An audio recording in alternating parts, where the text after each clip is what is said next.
ไปนี้นะ พระธรรมเทศนานี้เป็นของ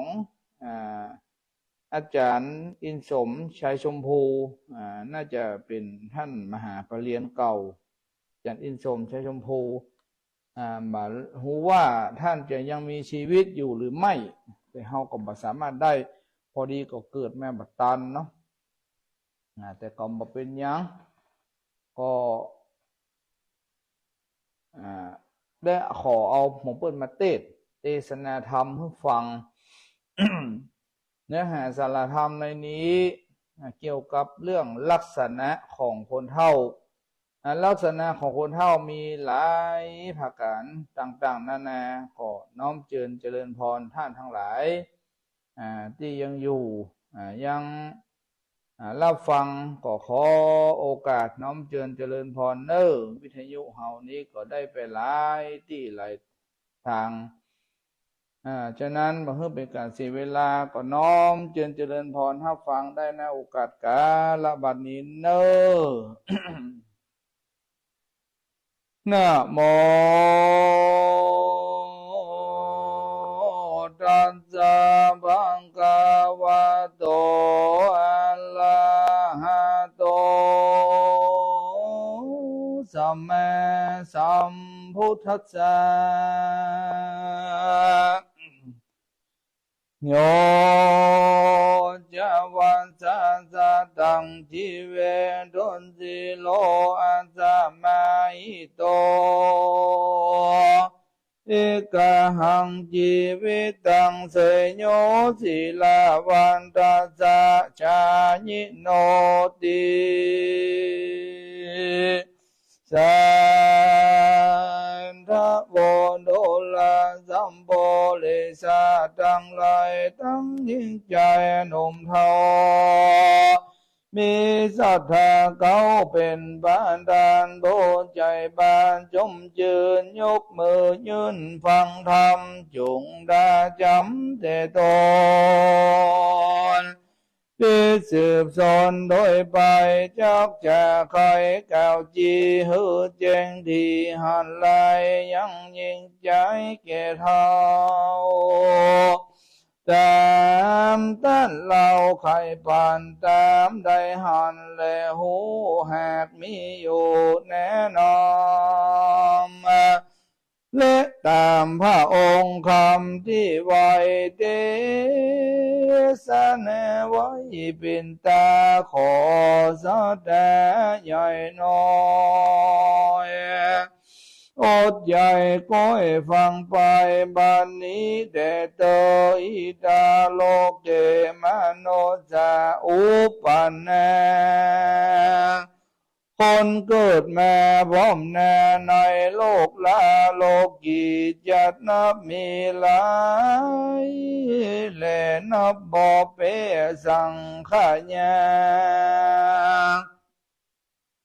มีปัญญาแจ้งจอดบ่เกิดโลดดังบนบ่มีกุลใหญ่น้อยจะแม่จองหอยในตนเต้ามาวนคำเจ้าเลี้ยงลูกเต้าและหลานจูมแม่จันเก่าแก่ว่าเป็นคนเกศจัลลาย้อนอายุวาสาลายลาบย้อนจูผู้หากและหันและนาส่วนคนใดนั้นเราบอกแก่เต้าจัลลาหรือเป็นเด็กขาน้อยอ่อนรู้แจ้งบอนกองดีมีปัญญามีองค์อาจโจบจัลลาสิบานับปัจจาเก่าแก่ว่าเป็นคนแก่เสมอกันเถิงตัวมันน้อยอ่อนเต้าว่ามันแก่ย้อน10 ปากโกนและนาส่วนคนใดนั้นเราเป็นเต้าว่าเจ้าปาลาหรือลาดยัติดาน้อยนาดโอรสลาดสายเมือง แห่งดาวบนเหลืองเจ้าฟ้าผ่าแผ่นหน้าเวียงใจเม้นมีไว้หนุ่มเนาบ่หลายขวบเขาวะจาด้านก็จะกล่าวแก่ว่าเป็นคนแก่เจียงคาเนตเป็นวงวานเจ้าจังคนกล่าวอ้างยอกุลและนาตีนี้จักวันนาจะเล่าถึงคนแก่เท่าจะลาผู้เกิดมาเมินมากอาจารย์กบนายคือเท่าหูไว้ได้ดอกเท่าสอกกอกมาญาเราพันลามาเอาเท่าคุกเขากังจานเท่าติดลาน้อยอ่อนเท่าติดบ่อนดงลีเท่าติดนาตีแม่กวางดังตาตั้งนองวังเท่าลูกอายังหลานนายเท่าหยาบไล่ทาลนเท่าเมาวนแก่เกี่ยวเข้ามาเกี่ยวสากาเท่าตันหาโลกใหญ่เท่าควายให้งัววายเท่าจะได้อวดลูเท่าลิงรู้โดยลมเท่าใจคมปากม้วนเท่าถูกรวนกองทำเท่าใครนำตัวโลดเวียงแก้วยอดเนลปานเท่าลายภาการนิสัยจงจำไว้ในใจจักอย่าใครกล่าวจีเฮอแจ้งที่ตามลายแลนา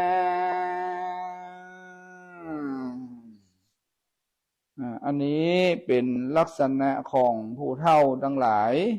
มีอยู่หลายประการหลายอันปันอย่างเปิ้นว่าในธรรมไว้ว่า 1. เท่าหูหวายได้ดอก2. เท่าศอกกอกมาญาทา3. เท่าปาลามาเฮา4. เท่าคุกเข้ากลางจาน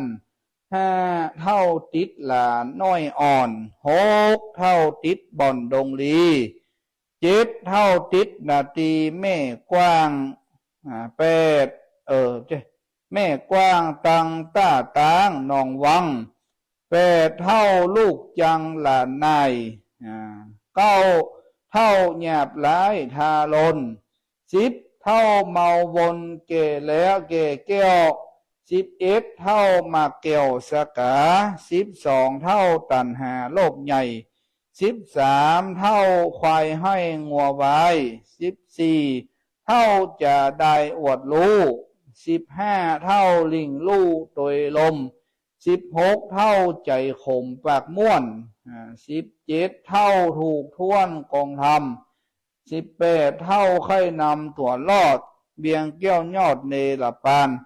ทั้งหมดในบรรดามวลมนุษย์ทั้งหลายนี่นะมีอยู่18 เท่าเนอะทั้งหลายศรัทธาทั้งหลายฟังพอดีนะครับมีอยู่18 เท่าในบรรดาพื้นเมืองถือว่าโลกมนุษย์เท่านี่ก็ได้มีอยู่18 เท่าที่ดีก็ดีเท่าที่กำลังจะดีก็มีและเท่าที่บดีก็ถึงบดีเต้าตายอันนี้หลวงพ่อท่านพระครูโสพลบุญญาภรณ์หรือตุลุงทองสุวรรณโนอดีตเจ้าคณะอำเภอแม่ริมเจ้าอาวาสวัดโสภณารามแม่ริมเพิ่นได้เทศนาไว้ว่าคนมันจะลวกมันถึงลวกตั้งแต่พระออมปอกตุลุงเพิ่นว่านะถ้ามันบ่ลวกหัวงอกเต็มหัวมันก็ถึงบรรลุตุลุงเพิ่นจะว่าไว้อันนี้เพิ่นว่าไว้ตุลุงทองวัดโสภณารามเพิ่นว่าไว้ก่อนนับว่าเป็นปูชนียบุคคลแห่งท่านหนึ่งที่คงไว้ซึ่งเอกลักษณ์การเทศเนื้อหาสารธรรมประยุกต์มีตั้งครบขันเฮฮา และมีถึงสาระม่วนไผพระเจ้าพระสงฆ์ไผตั้งหลายก็ตึงเนี้ยตึงมาเหมือนเปิ้นตัวลุงเปิ้นมีเอกลักษณ์อยู่หันอย่างหนึ่งแม้ท่านจะเต้ตลกเพียงฟ้าอย่างนั้นก็จ้างเพียงฟ้าท่านก็ตึงมาเหมือนตัวลุงเปิ้นตัวลุงเปิ้นมีเอกลักษณ์หันอย่างเฮาตึงบอกมาถูกฉะนั้นก็น่าเสียดายที่ตัวลุงเปิ้นได้สิ้นบุญสู่บุญมรณภาพไปจากโลกนี้ไปนับไว้แต่ซุ้มเสียงของท่านยังเหลืออยู่ก็น่าเสียดายมากเสียดายขนาดที่เสียดายขนาดที่ท่านได้จากหมู่ลูกหลานไปเนาะต่อไปเข้าหาเนื้อหาสารธรรมเนอะเท่าที่หนึ่งบอกว่าเท่าหูไหวเท่าหูไหวได้ดอกเท่าหูไหวได้ดอกเป็นอย่างไรนั้น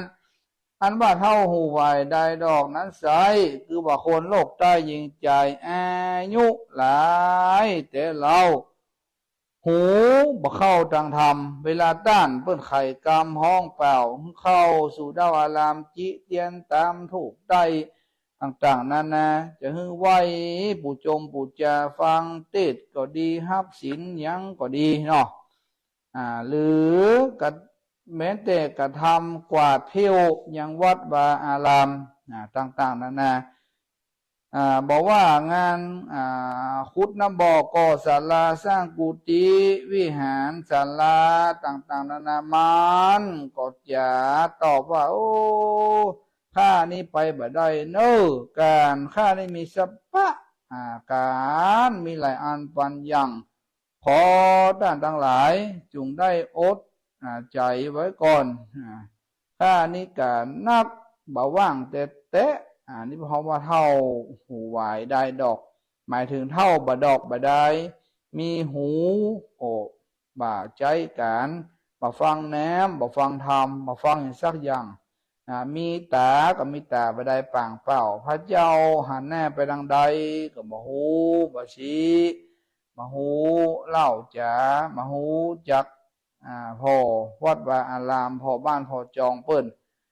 มีปากบดายปางเปล่าดื่มกินแต่เหล้าสุราบหูจักลาสาพามาดพ่อหัวข่าวเต็มหัวแล้วก็บดายเนี่ยยังอยู่เป็นเท่าเป็นเถิกบดายนะเท่ารอวันตายอันนี้ประการที่หนึ่งนี่ว่าเท่าหูไหวได้ดอกอันนี้ก็คือตถาได้พิจารณาเอาคนเดียวเนออันนี้เป็นคนเท่าที่บ่ฮู้เรื่องบ่ฮู้แล้วอย่างสักอย่างนี่มันเรียกว่าเท่าเก๋หูหวายเลยนะประการที่สองอันว่าเท่าได้ดอกนั้นไซต้านว่าไว้เป็นหมายนับมีหลายบ่พรตัวเก๋ย้อนกินข้าวตัวเท่าย้อนเกิดมาหมื่นนี่นะทำบ่ปานค้างห้องบอกว่าอยู่ในห้องหัวใจศีลเหมือนอันนี้เท่าบ่ได้เท่าเหมือนกับเท่าอันเล็กเนาะเท่าหูไหวในเท่าใดดอกมาอันเดียวกันเนาะกับเปิ้นว่าอันไปฟังแนวฟังธรรมบอกว่าไปเตอะกล้วยบักเก้นี่เฮามากินมันจังฝาดอีหรอมันกินไปมันฝาดบัดดีมันบัดหมายถึงว่าปากันไปเตอะข้านี้ยังบัดเท่าเตื้อนี่เนาะข้ายังบัดเท่าเตื้อถึงเวลาปุณะใครจะไปคนเดียวสู่เจ้าปากันไปเตอะสู่เจ้ามีศีลมีธรรมข้าเจ้าเนี่ยบ่มีศีลแบบมีบะมีบอกว่าแต่บะอยากได้เตื้อเนี่ยมาถึงเวลาเตื้อเนาะบะฮู้จักกุลพระเจ้าอยู่บ่ได้ปางเปล่านักปราชญ์เพิ่นเล่าว่าเท่าบะดอกบะได้เท่าบะดอกบะได้เท่าเงาะเท่างอมเท่าบ่มีปิดมียำซะอย่างเพิ่นเนี่ยการอยากถึงเหมือนจังบะฮู้เรื่องฮู้ราวนี่เรียกว่าเท่าบะดอกบะได้เท่าใดดอกเท่าหูหวายเท่าใดดอกเนาะแล้วก็ภาการต่อมาก็คือเท่าศอกกอกนาญาเนอสถาน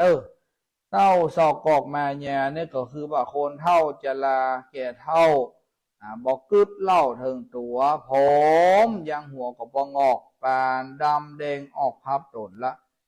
ยังมาวนเล่นแฮะแฮะแฮะกับละอ่อนใบรุ่นบ่มีพโยชนะอย่างซักอย่าง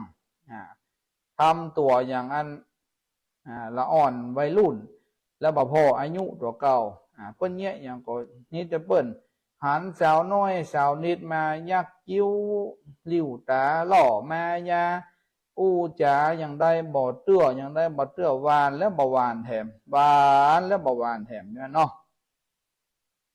อันนี้เรียกว่าเท่าศอกกอกมายาสี่เส้งกันว่าสาวเครื่องกะห้องด่าบะโคดเป็นยังน้องด่าอ้ายใจดีอีหรออันนี้เรียกว่าเท่าศอกกอกมายาโหร้องดังนั้นซึ่งบักกึดบะหานตัวเก่าบักกึดเล่าสังขารศีลและทานมากน้อยบ่จองห้อยตัวมันจักไปสวรรค์นี่ยินยากนรกหากเป็นหมายเลยนาต้านเฮยอันนี้เรียกว่าเท่าศอกกอกมายาแถมภาการหนึ่งว่าเท่าปาลามาเห่านั้นเท่าปาลามาเห่านั่นก็คือคนเท่าที่เมาก็กินเมากินตู้เจ้าเปิ้นมาฟังนะเปิ้นมาอย่างงานมีบ้านศพมีบ้านขอนนี่ก็ดีเนาะมีศพมีซากอย่างว่าตู้เจ้าเปิ้นสวดมนต์เปิ้นสวดอภิธรรมเปิ้นเทศธรรมยังบ่แล้วเด้อคนเท่านี่ปันมูลีมูลงไว้ท่าแล้วเนาะเจริญพรพี่หนานเด้อคนเท่าหมู่นี้ปันบุรีไว้ท่าละปันบุรีไว้ท่าละเกียมแล้วเนาะละอ่อนนุ่มเขาจะซาจีนอีเนาะประมาณนั้นเขาจะลาบดึกเมื่อค่ำเมื่อคืนนี่ว่าเท่าปลาหมาเห่ากินแต่ลาบเลือดป่ายำลูกเมียกะตำแต่งไว้เมียมันเก่งเจ้าพักกาดก็ดีเก่งอย่างว่าอย่างบ้านก็ดีบ่แน่เลี้ยงไส้ว่ากินบ่ได้แม่มันอีเนาะกายคออีเนาะกายคอกินบ่ลำลื่นฝืดนี่นะถ้านี่กินพักกินไม้บ่ได้เด้อแม่มันมันแบบพอถูกโรคแบบว่ากินเกงมันน้ำมันเจ็บต้องอ่อยๆเหรอกินเกงมันน้อยแม่มันแล้วก็ไฟมาเดี๋ยวมาชู้แอ้งไปสารพัดว่าถ้ากินไปแล้วมันย่างรู้ย่างโจกเป็นพักเป็นไม้เนี่ยมันม่วนคำว่าต้านจ๋าเก่าต้านว่าจีนป่าอยู่ในที่ไหนตั้งใดปอยมีไหนป้อยมีเจจื้นสู้เด้อเล่นล่นเล่นไปบัลลอไฟหกวิ่งเต้นจุ่มมาหันมาค่ำมาคืนมาจะมาเห่าซะหันมาเห่าปูนั่นแล้วปูนี่แล้วมาแล้วอีเนาะโตหดมันละกะกว้างๆเชมรีขี้โยบุ้ยมาหันละหันนี่เนาะปูนี่มาหันแล้วอันนี้มาหันแล้วมันกึดมาสร้างอย่างนี้นะละอ่อนเขาซ่าเขานี่ละถ้วยเนี่ยมันช่วยเพื่อล้างนะตั้งหลายเฮ้ยกินแล้วก็มาเลยอันเนี้ยมันมีเวียกมีการอย่างกินแล้วก็มาเหรอปัดก้นปัดอย่างเงี้ยมาสุมรีขี้โยอมเมี่ยงมาคุยวันนี้นี่ขี้ปูมนี่ขายไปเข้าเจือไปหรอมันว่านะแลกได้ก็จะแลกเลยหรอโอ้คนเท่าอันนี้แหละนะคนบอกว่าเป็นเท่าปลาหมาเห่ามีดังนี้เล่าเป็นหมายเลยนะท่านเฮ้ยอาการต่อมาเรียกว่าเท่าคุกเข่ากลางจานอันว่าเท่าคุกเข่ากลางจานเท่าคุกเข่ากลางจานนั้นคือว่าเท่าเจียงคานจุผู้อันตั้งอยู่ตามธรรมใจบ่ดำฮึกหยาบบอกกระทำบาปสามานสร้างสอนหลานลูกเต้าตามแบบเบ้ากองดียามเดือนจีปีใหม่มาลอดก้อยตึงตันเขาปากันมาเฝ้าคาบก้มเก้าขอสุมาด้วยบุผามาลาดอกไม้ตั้งเครื่องใจขวบใบต่างอะไรไฟห้อยบละปล่อยวางลานักปราชญ์บอกว่าเท่าหมู่นี้เรียกว่าเท่าคุกเข่ากลางจานอันนี้เป็นคนเท่าคนเก๋ดี บ่าทำบาปบ่ากินเหล้าบ่ากินยาบ่าเงี้ยหยังอะนางอยู่กลางหอกลางเฮือนฮือลูกหลานเบิ้นจีปีใหม่มาอาบน้ำดำหัวสักการะบูชายังคนเฒ่าคนแก่อันนี้เป็นที่ฮักแก่ลูกแก่หลานเดือนจีปีใหม่มาเอาน้ำขมิ้นส้มปล่อยมาคารวะสมมาอาบน้ำดำหัวต่างๆนานาเสชาเราก็ขอปอนขอปอนฮือกับ คนเฒ่าป้าอุ้ยพวกก็จะปั่นปอนฮือหลายภาการหลายอย่างอยู่ดีมีสุขอย่างอันอย่างอี้เนาะประมาณนี้เนาะคนเฒ่าเพิ่นอยู่แบบอยู่แบบเป็นให้ลูกหลานได้ฮักพี่เตออันนี้เรียกว่าเฒ่าคุกเข่ากลางจานแหละนะต้านเหยประการต่อมาว่าเฒ่าติดหลานน้อยอ่อนอยู่แต่บ่อนเกหาคือว่าเฒ่าจราแก่เฒ่าต่างๆตกข้ามเจ้าแรงงายบ่ผ่านภายกาภาคออกไปจากเฮือนตนเมาบนจ่องห้อยฮะนะฮักแต่ลูกแต่หลานลูกเต้าตัวเต็มพออะไรฮักลูกฮักหลานกันนี้มาก็แองเลี้ยงหลานนี่เนาะมีการมาก็แองเลี้ยงหลานต่างๆนานามันมีเวียกมีการเลี้ยงกับหลานอย่างเดียวเนาะเลี้ยงกับหลานออกปากล่อไข่ปันพ่อแม่มันไปอยู่เน้อเพิ่นจวนบ่าวตาไปนี่บ่ไปวัดไปวาบ่เพิ่นก่อจีดีไซน์ปีใหม่เมืองเนี่ยเอ้ยไปเถอะลูกไปพ่อแม่มันไปอยู่จำเป็นต้องเลี้ยงลูกเลี้ยงหลานให้มันนี่เนาะ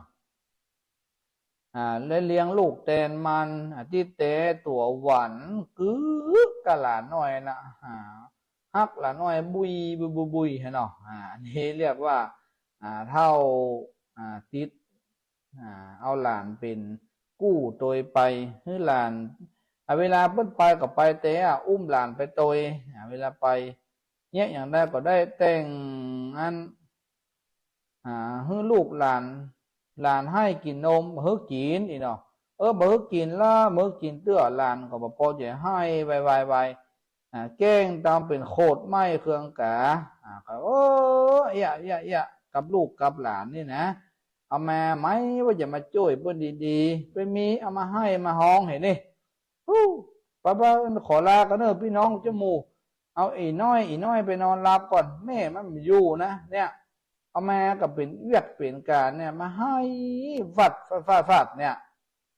เนี่ยเพิ่นว่าเท่าติดหลานเลยนะต้านเหยอันนี้เป็นคนเท่าติดหลานแบบเอาเนี้ยติดกับหลานเพิ่นเอาไปก็เอาไปแต่ไปจุลูกจุหลานเพิ่นให้เนี้ยเพิ่นอยากกินนมกับมือเพิ่นกินนี่เรียกว่าเท่าติดหลานและประการต่อมาก็เรียกว่าเท่าติดดงดานนั่นโสดคือว่าเท่าใจโหดปาลาอันนี้เท่าบุคคลนี่เป็นเท่าที่ใจโหดใจเหี้ยมนิดหน่อยมานิดหน่อยสักกรรมนักกันแล้วล่ะเบกปืนผาแน่ไม้โซ่ซ้อยดงขวางบอกว่ายิงกวางยิงฟานยิงสปาสัตว์ต่างๆนานานกหนูงูป่าสัตว์ล่าโดยดงสัตว์บงสัตว์หีบเอามาโม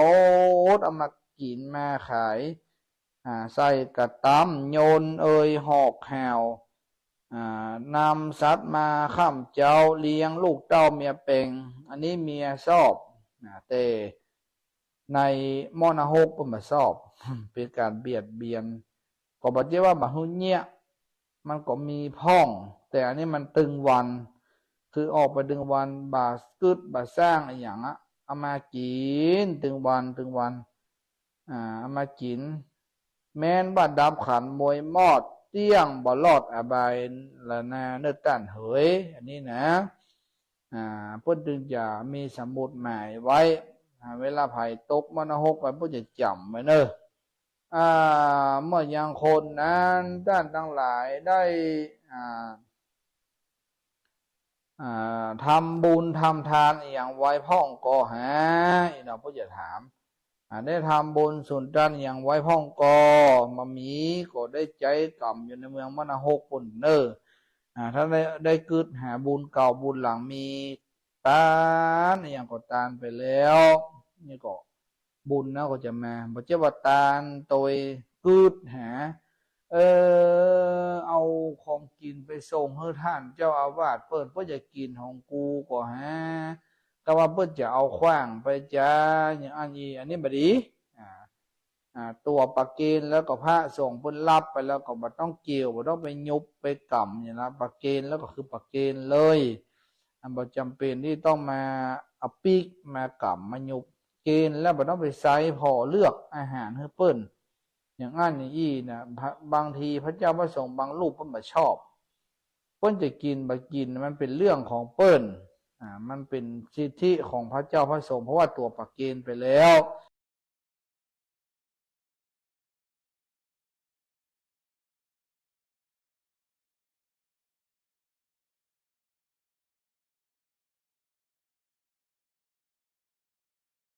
แล้วบ่ต้องไปใส่พอเลือกอาหารให้เปิ้นอย่างนั้นอย่างนี้นะบางทีพระเจ้าพระสงฆ์บางรูปเพิ่นบ่ชอบเปิ้นจะกินบ่กินมันเป็นเรื่องของเปิ้นมันเป็นสิทธิของพระเจ้าพระสงฆ์เพราะว่าตัวปักเกณฑ์ไปแล้ว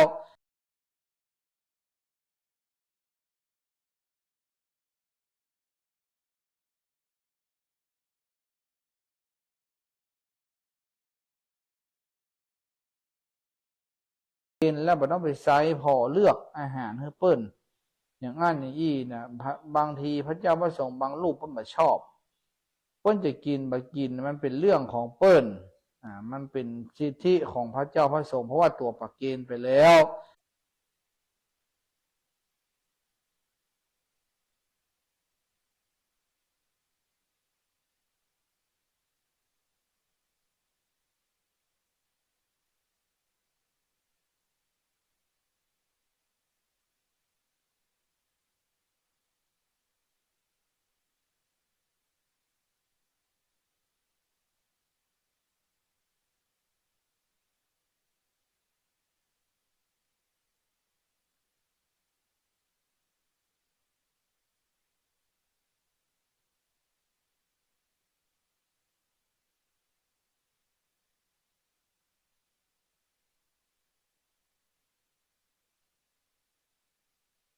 ยุบมาพอยุบมาอย่างอันอย่างนี้เนี่ย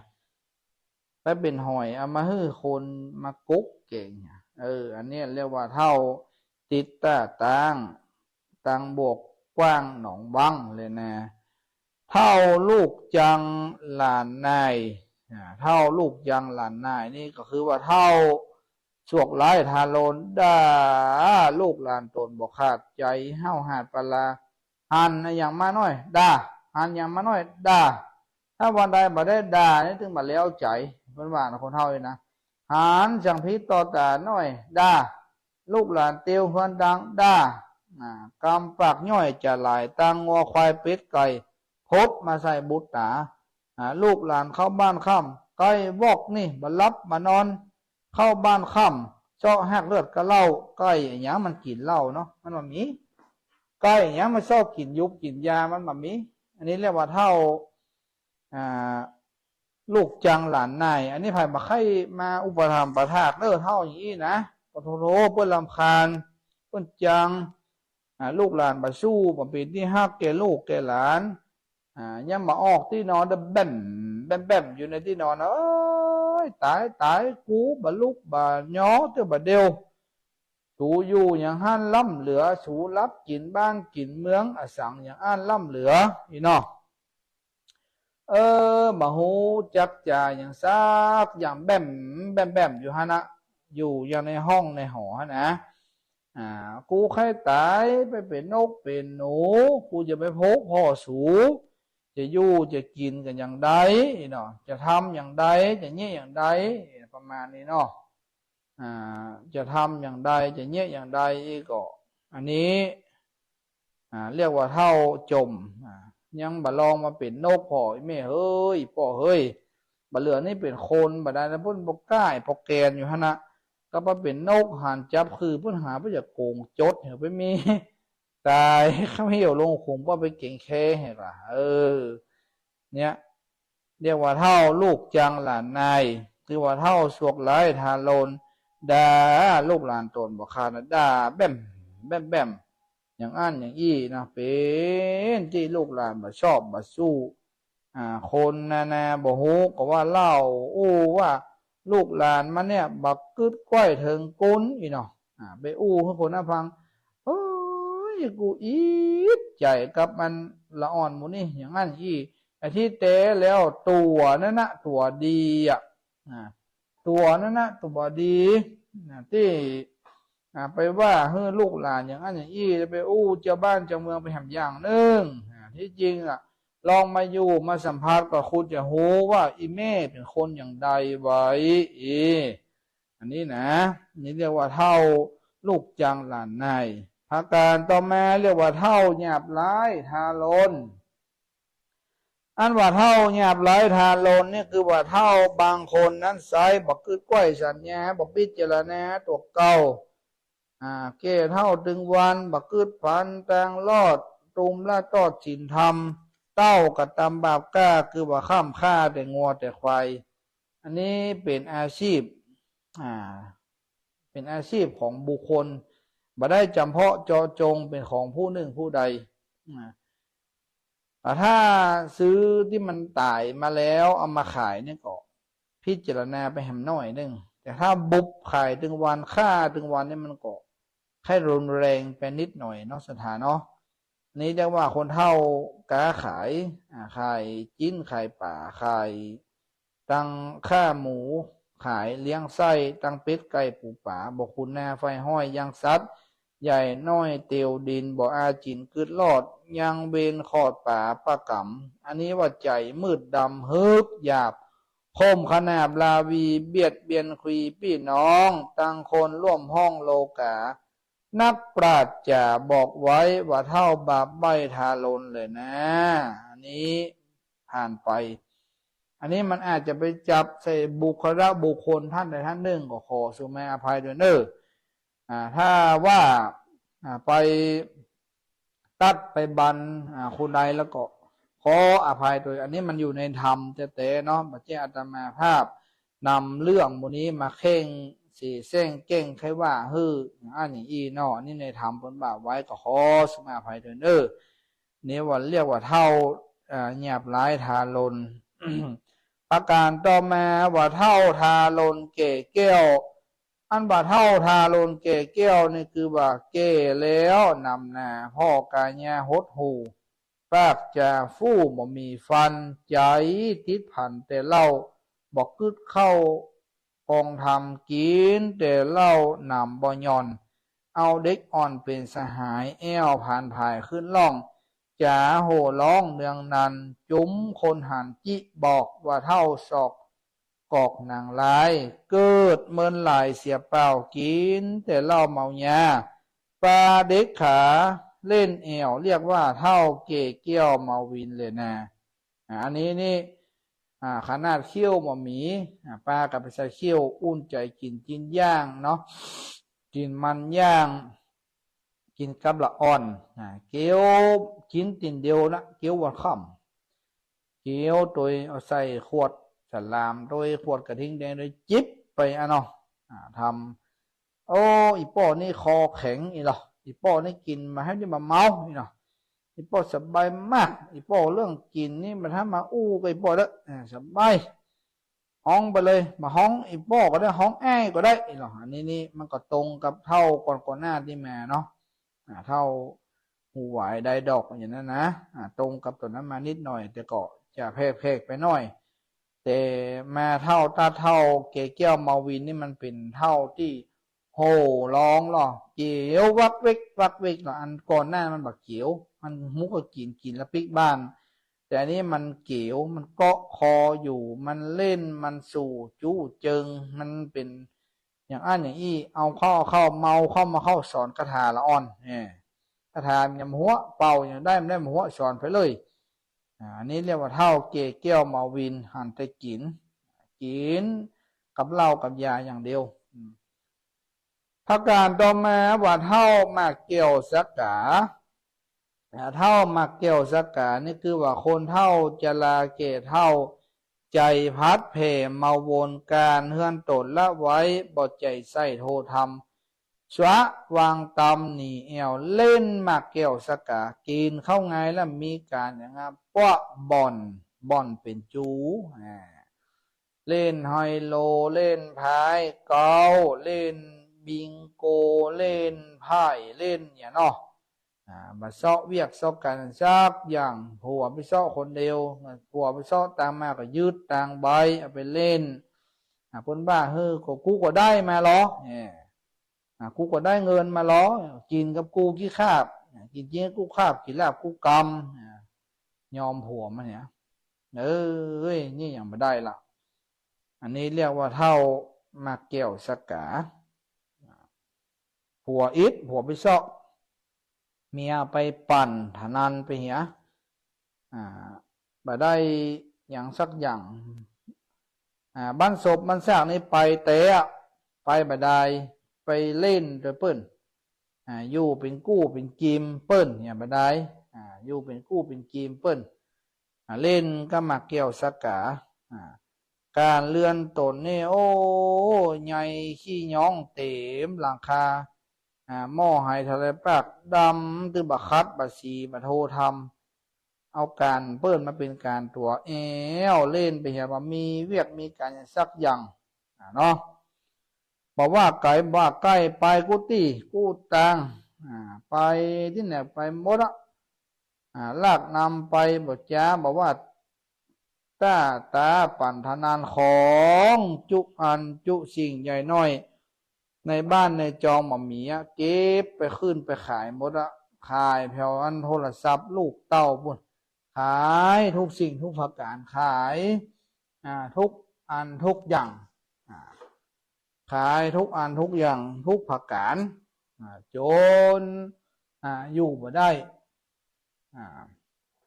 นี่เรียกว่าเท่า เท่าหมากสกาเท่าเล่นหมากสกาเลยนะต่อไปเท่าประการต่อมาก็คือเท่าตัณหาโลภใหญ่คือว่าเท่าพร้อมก้อยเงินคำเข้าของนำร้ายแหละบ่เอาเพศเตตานตั้งอาหารข้ามเจ้ากินเตะเข้าบ่ได้ไข่แก่นนึ่งใช้น้ำปลาเนี่ยจิได้3 คาบอันนี้ว่าขี้จินี่เรียกว่าเข้าตัณหาบ่เข้าวัดบ่เข้าวาบ่ฮู้จักบัดบ่ฮู้จักบาไปเมื่อเข้าภาษาออกภาษาอย่างนั้นนะไปปีเนี่ยไปวัดสีเตื้อนอกนะวันศีลน้อยศีลใหญ่ไม่รู้ซ้อหาตังอย่างเดียวอันนี้เรียกว่าเท่าขี้จิตัณหาเก็บไว้ตัดเงินทองมีตั้งแต่มีเข้านำแนวของกินมามีมาบ่กินนะกินข้าวบดายกินข้าวบดายยังก็กินไปเถอะไปห้องว่านี่ว่าเท่าพร้อมไข่เงินคำหรือว่าเท่าตันหาโลภใหญ่บอกกึดบ่สร้างอย่างเนี่ยเพิ่นบอกให้หอมก็หอม5 บาทน้ำลายแกะใส่ซองเนี่ยพอละหอมอย่างนักล้ำเหลือโอ้หอมนักตุเจ้าว่าไปนี่อย่าไปหูใหญ่ไปเอวเมืองนอกเมืองนาปุ่นกว่าไปเอวอินเดียบุญเอาเงินไปเตะไปเอวเหี้ยมาน้ำมาสร้างมาหาเด้อมาหันเด้ออันนั้นเพื่อเอาเงินส่วนตัวเพื่อกับไปเอวไผ่เพื่อจะไปเอาเงินวัดว่าอารามไปเล่นอย่างจะอ่านอย่าไปคืดไปเลยในสถานเพื่อปิจารณา10 ปากว่าบัดเต้าตาหัน10 ตาหันบัดเต้ามือสวาม10 มือสวามบัดเจ้าใจพิจารณา10 ใจพิจารณาบัดเต้ากำเยงนะ10 กำเยงบัดเต้ายุบพอเพราะฉะนั้นก็หึ่งไปพอเตะไปหันกับตาแล้วตั้งข้อจุดมาว่าอันนี้เรียกว่าการจะให้จะหอมนะหอมไปเลยแต่ใดบอกว่ามันสมค่าสมควรน้อยนึงเนาะเปิ้นหอม500ตัวหอม10 บาทเนี่ยแล้วก็ห้ามขอให้ถูกเลขถูกหวยรางวัลที่1มันเปลี่ยนไปได้ปะ บุญกุศลบากึดบาสร้างมันจะเอากรรมนักนำเปลี่ยนไปมาได้ก็ได้ตามที่โยมทำนั่นกะเนาะอันนี้เรียกว่าเท่าตันหาโลภใหญ่ประกาศต่อมาเรียกว่าเท่าควายให้งัวไวอันนี้คือว่าเท่ายักษ์พรายใจเพศบรรลุสังเวชคุณแน่บ่เมตตาก่อเกื้อบ่ไฟเอื้อกองทำใจมืดดำหยาบจ้ากระตามบาปก้าเหลือหลายแข้งวัวควายบ่อเหือดมือเปื้อนเลือดตังบานใจมืดตันใบบอดบ่กึดลอดหันกุนงัวควายหนุนจักลากเข้าของแมกนำหนาตั้งไทยแน่ส่วนไล่บอกว่าไก่เละไก่มันป้อยมีใจกำเศร้าแค่เลี้ยงลูกเต้าเมียตนอันนี้ก็ไปตรงกับเท่าก่อนหน้านั้นที่ว่าฆ่าสัตว์ต่างๆนานาเลี้ยงปี่เลี้ยงน้องแต่นี่ฆ่าเลี้ยงไม่ใช่ฆ่าขายอันก่อนหน้านี่ฆ่าขายเป็นอาชีพแต่นี้พี่น้องญาติมาฆ่าไปฆ่างัวฆ่าควายฆ่าเป็ดฆ่าไก่มาเลี้ยงกันมาซุ่มสู้กันกินบอกกึดว่าไก่นกกงเห็นบ้านตัวแจ้งมาขันเสล่ให้ตัวได้ลูกทำมาหากินเอาเพิ่นมาหักคอมาต้มมากินเนี่ยเลี้ยงกันของเลี้ยงโลกเนี่ยเนาะมันอู้เป๊ะกันเนี่ยเนาะเมื่อวันยามจะใกล้เมื่อมอนก็อาวรหลายหลากร้องออกปากเหมือนควายแบบมาอืดข้างโมเนาะมันใจมันติดหวานมันขยักนะมันกืดหาจมูกเจ้าฝูงก็ว่านี่มาก็หอมบแล้วก็อยู่นะไม่ว่าอยากกินน้ำไม่ได้ออกนอนอยู่ที่นอนก็อยากกินน้ำคอแห้งเอ็นคอเต้นตุบเนาะเป็นพญาติอยากกินเตาน้ำเนาะอันนี้แหละนะว่าเท่า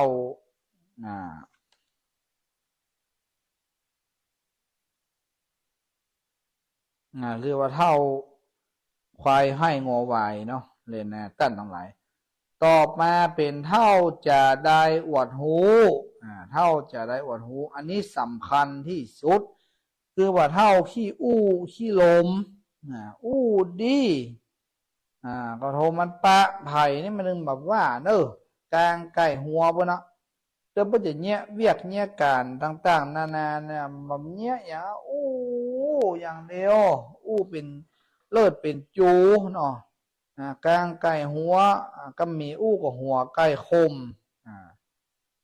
อยู่ฮะนะถ้าว่ามีที่ก็ขึ้นเฮือนหัวไก่คมป้นปลูกผักปลูกไม้ฝนตกจริงนอนคมห้ามที่นอนคมไผ่ถูกไหมได้นอนหัวป้อที่นอนหัวป้อไผ่เนาะอยู่นี่ฝนตกฝนซึงมาได้ว่าปลูกพริกขาดจะใครปลูกนะไว้กินเท่าอันเห็นหน่อยแม่มันโป่งแม่ไว้ใส่ทำอาหารกับข้าวว่านอนถ้ามันนอนก่อนโลกเครื่องแห่กันมุลิคิโยแห่เบ้าเมี่ยงแห่โอมเอวโอ้โหที่ไหนเป็นเพื่อนได้ไปหมดทุกสิ่งทุกอย่างขี้โมขี้ลมโรสปะมุลีขี้ถงมุลีใช่แน่รถนะถงเมี่ยงใช่แน่รถไปไหนมาแล้วมันใต้ฮะไปช่วยยันเขาเปลงนั่นเนี่ยมาไปช่วยช่วยมือเจ้าภาพเพิ่งง่อมมาได้เนาะที่จริงแบบมาหูเรื่องหูเราสักอย่างอันนี้เปิ้นว่าเขาบอกเอกขนังเขาใส่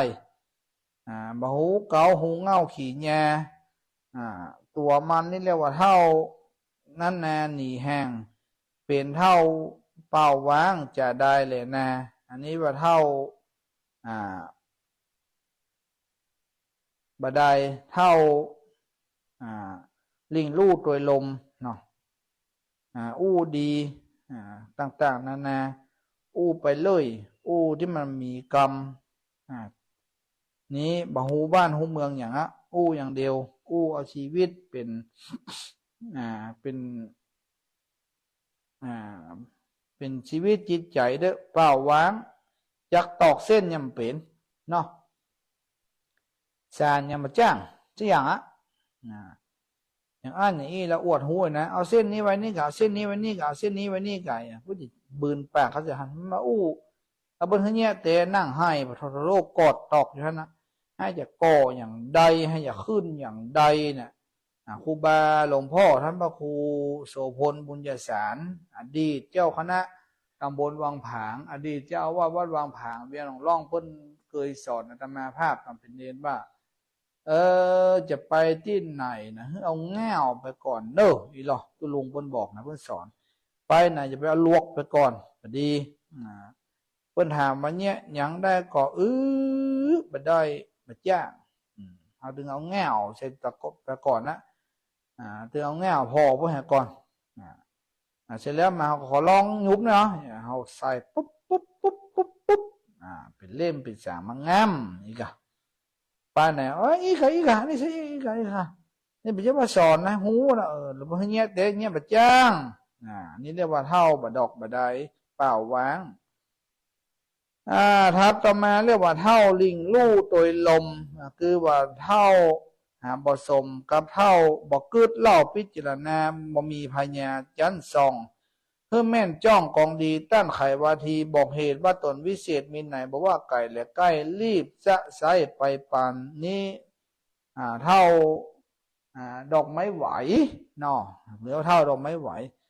จะป้อหั่นดีไปจะป้อนี้ดีไปสารหั่นดีไปไม้หั่นดีไปไปพ่อไปกอยเอาเลขเอาหวย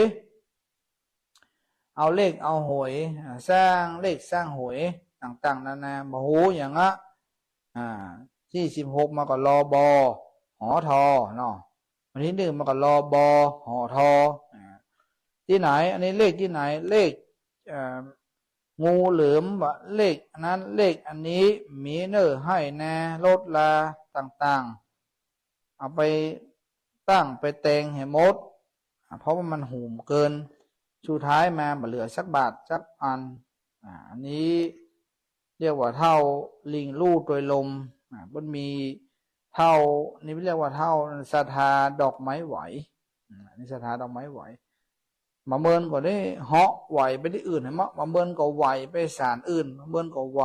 ไปศาลอื่นเนี่ยบ่ฮู้หยังสักอย่างนี่เรียกว่าเท่าลิงลู่ตัวลม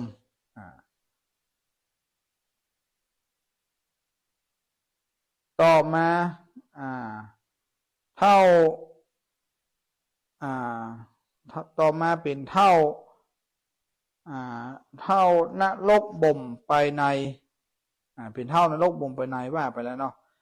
หรือว่าเท่าลิงลู่ตัวลมนะคืออันเดียวกัน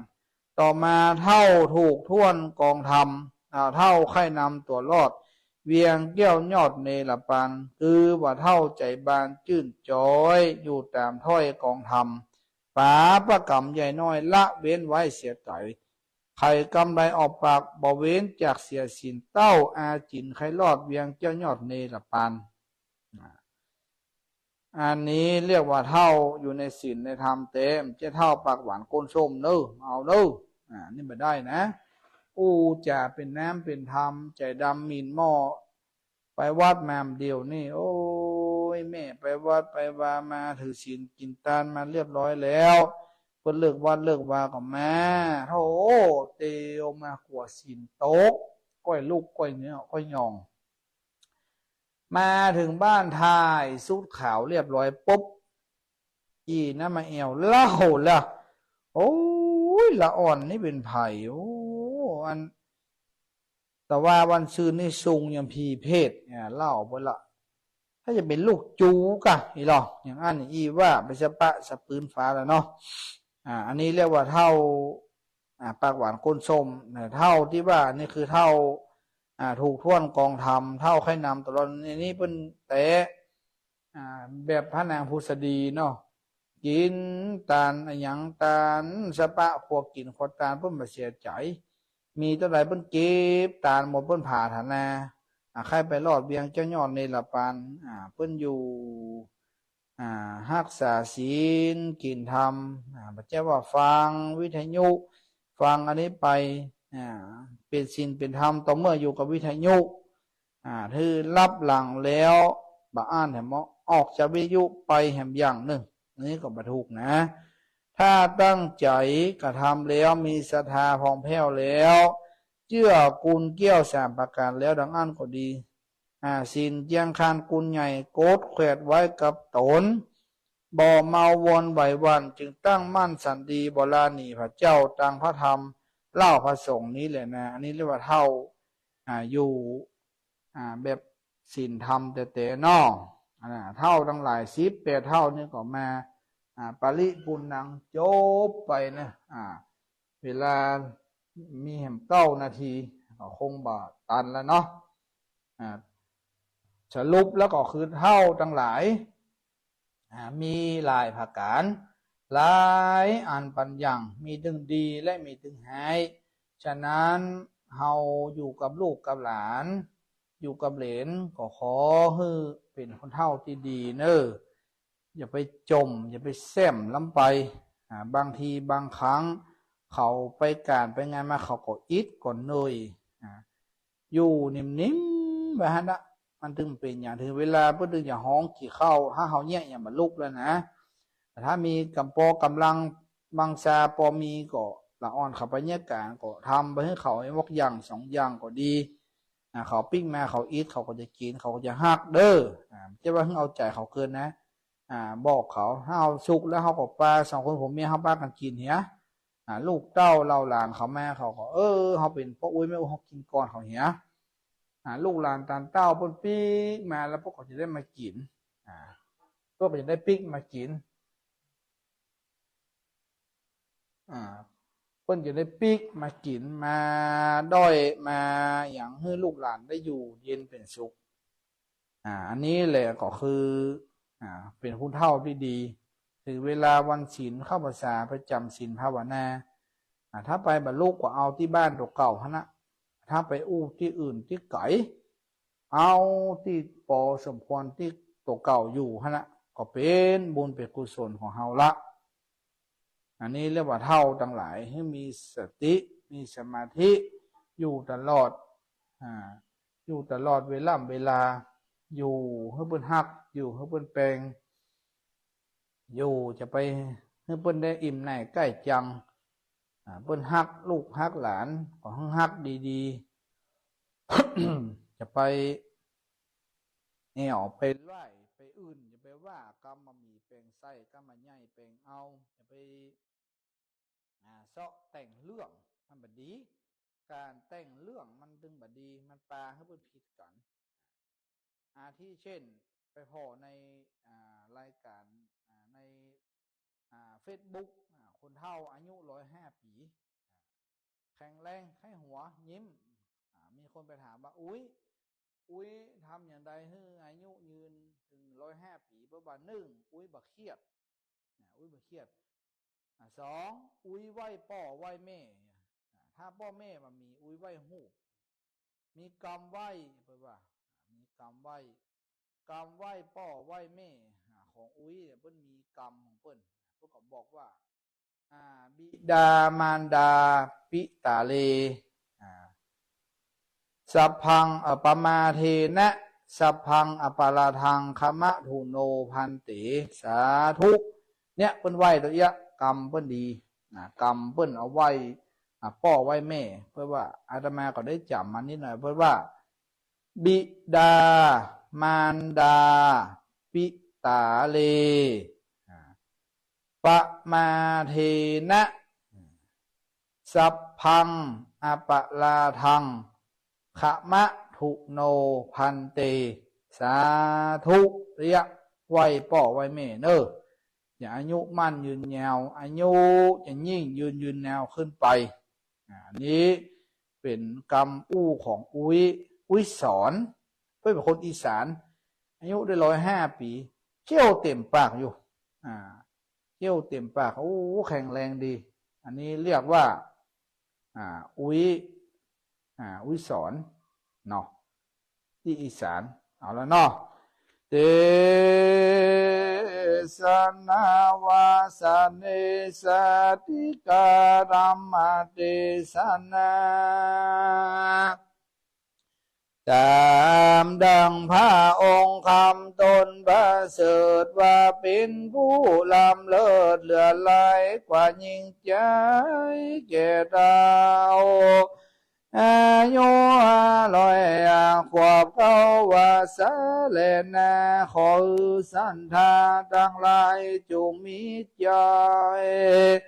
ภายจมจืนหือได้อยู่กินอยู่ตานหือได้มีอายุมันยืนแนวนานยิ่งเล่า100 ขวบเขาปันภาวาสาจงมีที่ขาเปิกาปนยังขอกังวลอุบาทภายาต่างๆนานาจงได้หายไปนั่นแหละนะ